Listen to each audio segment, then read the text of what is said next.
អូនទៅឆ្ងាយបងខ្លាំងណាស់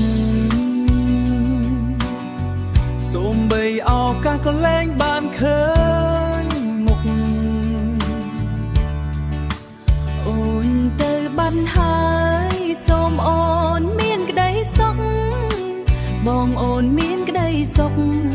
បងវិញជួបតុងព្រោះតែបាត់មុខពុំងារ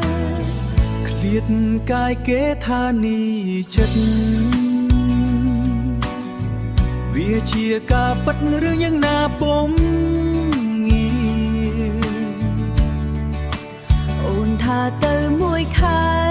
រួចត្រឡប់មកជួបគ្នាតែពេលនេះពុំងារតែពេលនេះពុំងារមិនឃើញវិលមកវិញទៀតឡើយឯណាពាក្យសន្យាអូនថាអូនថា